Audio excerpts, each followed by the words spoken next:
500 ಕೋಟಿ ಜನ ನಮ್ಮ ಶಕ್ತಿ ಯೋಜನೆ ಮುಖಾಂತರ ರಾಜ್ಯಾದ್ಯಂತ ಉಚಿತವಾಗಿ ಮಹಿಳೆಯರು ಬಸ್ಸಲ್ಲಿ ಪ್ರಯಾಣ ಮಾಡಿದಂಥ ಸಂತೋಷವಾಗಿ ಇಡೀ ರಾಜ್ಯಾದ್ಯಂತ ಸಿಹಿ ಹಂಚಿ KSRTC ಬಸ್ ನಿಲ್ದಾಣಗಳಲ್ಲಿ ಮಹಿಳೆಯರ ಜೊತೆ ಆಗುಹೋಗುಗಳನ್ನ ಚರ್ಚೆ ಮಾಡಿದ್ದೀವಿ. ಇವತ್ತು ರಾಜ್ಯದಲ್ಲಿ ಕೇಂದ್ರ ಸ್ಥಾನದಲ್ಲಿ ಮುಖ್ಯಮಂತ್ರಿಗಳು ಕೂಡ ಇದೇ ಕೆಲಸ ಮಾಡ್ತಾಯಿದ್ದಾರೆ. 12,853 ಕೋಟಿ ರೂಪಾಯಿಯನ್ನು ಶಕ್ತಿ ಯೋಜನೆಗೆ ನಾವು ವಿನಿಯೋಗಿಸಿದ್ದೀವಿ. ಬರೋಬ್ಬರಿ 500 ಕೋಟಿ ಜನ ಓಡಾಡಿದ್ದಾರೆ ಅಂದರೆ ಇದೊಂದು ವಿಶ್ವ ದಾಖಲೆನೇ ಆಗ್ತದೆ.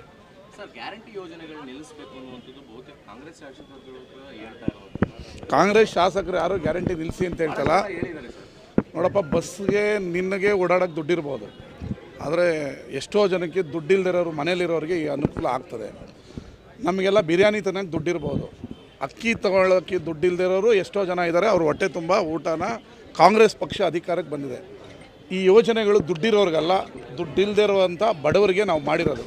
2,000 ರೂಪಾಯಿ ನಾವು ತಿಂಗಳ ಹಾಕೋದ್ರಿಂದ ನೀವೇ ಎಷ್ಟೋ ಟಿ ವಿಲಿ ತೋರಿಸಿದ್ದೀರಾ. ಫ್ರಿಜ್ ತೊಗೊಂಡ್ರು, ಟಿ ವಿ ತೊಗೊಂಡ್ರು, ಮಗಳು ಫೀಸ್ ಕಟ್ಟಿದ್ರು, ಮಕ್ಕಳಿಗೆ ಶಾಲೆಗೆ ಸೇರಿಸಿದ್ರು ಅನ್ನೋ ಇದನ್ನು ನೋಡಿದ್ದೀವಿ. ದುಡ್ಡಿರೋರು ನಮ್ಮ ದುಡ್ಡು ಬಂದಿದೆ ಅನ್ನೋ ಉಡಾಫೆ ಮಾತುಗಳನ್ನು ಕೇಳಿದ್ದೀವಿ. ಆದರೆ ದುಡ್ಡಿಲ್ದಿರೋ ಬಡವರಿಗೆ ಅದು ಅಮೃತ.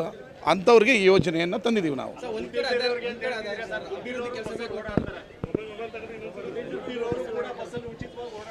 ಈ ಯೋಜನೆ ಅವ್ರಿಗೆ ಇವ್ರಿಗೆ ಅಂತ ಏನು ಸಪ್ರೇಟ್ ಮಾಡಿಲ್ಲ. ಟೀಕೆ ಮಾಡೋರಿಗೆ ಮಾತ್ರ ನಾನು ಅದನ್ನು ಹೇಳಿದ್ದು.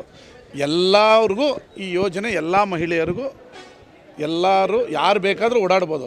ಆದರೆ ಟೀಕೆ ಮಾಡೋರಿಗೆ ನಾನು ಹೇಳಿದ್ದು, ಟೀಕೆ ಮಾಡೋರಿಗೆ ನಿಮಗೆ ದುಡ್ಡಿರ್ಬೋದು, ದುಡ್ಡಿಲ್ದಿರೋರು ಎಷ್ಟೋ ಜನ ಮನೇಲಿದ್ದಾರೆ, ಅವ್ರಿಗೆ ಇದು ಅನುಕೂಲ ಆಗ್ತದೆ ಅಂತ ನಾನು ಹೇಳಿದ್ದೆ. ಅಭಿವೃದ್ಧಿ ಕೆಲಸಗಳು ಬೇಕು ಅಂತಂದರೆ ಗ್ಯಾರಂಟಿ ಬಿಡಬೇಕು ಅನ್ನೋದು ಶಾಸಕರು ಕೂಡ ಅಸಮಾಧಾನ. ಯಾರು ನನಗೆ ಗೊತ್ತಿಲ್ಲಪ್ಪ, ನಾವೇನು ಆ ಥರ ಹೇಳಿಲ್ವಲ್ಲ.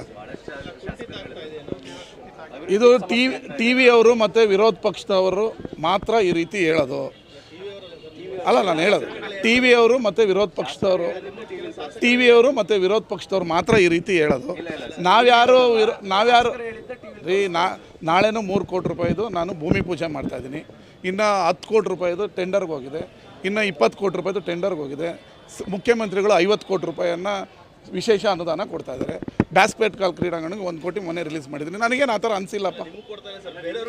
ಎಲ್ಲರಿಗೂ ಕೊಡ್ತಾ ಇದ್ದಾರೆ, ಕೊಟ್ಟಿಲ್ಲ.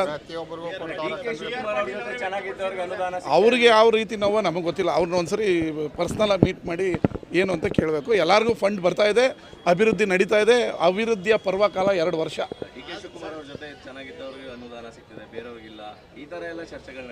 ನಾನು DK ಶಿವಕುಮಾರ್ ಅವ್ರ ಜೊತೆನೂ ಚೆನ್ನಾಗಿದ್ದೀನಿ. ಅವರು 300 ಕೋಟಿ ಕೊಟ್ಟಿದ್ದಾರೆ.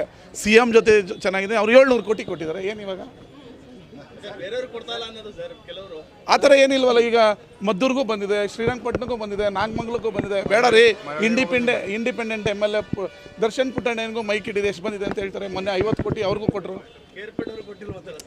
KR ಪೇಟೆ ಅವ್ರು ನಮ್ಮ ಪಕ್ಷದವರಾ?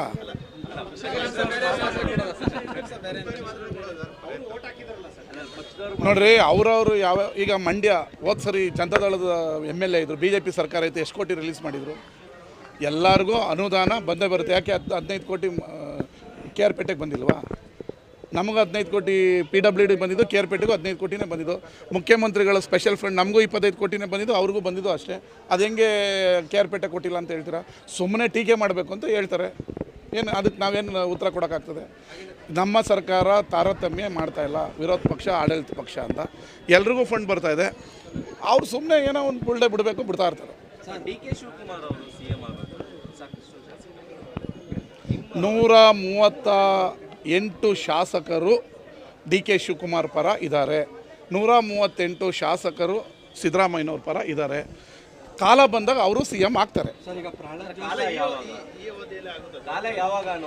ಬರುತ್ತೆ ಕಾಲಗಳಿಗೆ ಕೂಡ ಬಂದಾಗಲೇ ತಾನೇ ಒಳ್ಳೆಯದಾಗೋದು. ಬರುತ್ತೆ ಕಾಲ ಕೂಡ ಬಂದಾಗ ಅವರು ಮುಖ್ಯಮಂತ್ರಿ ಆಗ್ತಾರೆ. ಆಗಲೇಬೇಕು, ಆಗ್ತಾರೆ. ಅದು ವಿಜೇಂದ್ರ ಹೇಳೋದು. ನಾವು ಕ್ರಾಂತಿ ವಾಂತಿ ಭ್ರಾಂತಿ ಅಲ್ಲ, ನಮ್ಮದು ಶಾಂತಿ ಮಂತ್ರ. ಅದು ವಿರೋಧ ಪಕ್ಷದವ್ರು ಹೇಳೋದಕ್ಕೆಲ್ಲ ನಾನು ಉತ್ತರ ಕೊಡೋದಕ್ಕಾಗಲ್ಲ. ನಮ್ಮ ಪಕ್ಷದಲ್ಲಿ ಏನಾಗಬೇಕು ಅಂತ ಹೈಕಮಾಂಡ್ ನಿರ್ಧಾರ ಮಾಡುತ್ತೆ. ಮುಖ್ಯಮಂತ್ರಿಗಳು ಏನು ಅಂತ ಸ್ಪಷ್ಟವಾಗಿ ಹೇಳಿದ್ದಾರೆ. ಉಪಮುಖ್ಯಮಂತ್ರಿಗಳು ಅವ್ರ ನಿಲುವೇನು ಅಂತ ಸ್ಪಷ್ಟವಾಗಿ ಹೇಳಿದ್ದಾರೆ. ನೀವು ಯಾಕೆ ದಿನ ಬೆಳಗ್ಗೆ ಶಾಸಕರಿಗೆ ಹಿಂಗಾಗತ್ತೆ ಅಂತ ಬೆಂಕಿ ಹಚ್ಚಕ್ಕೆ ನೋಡ್ತೀರಾ?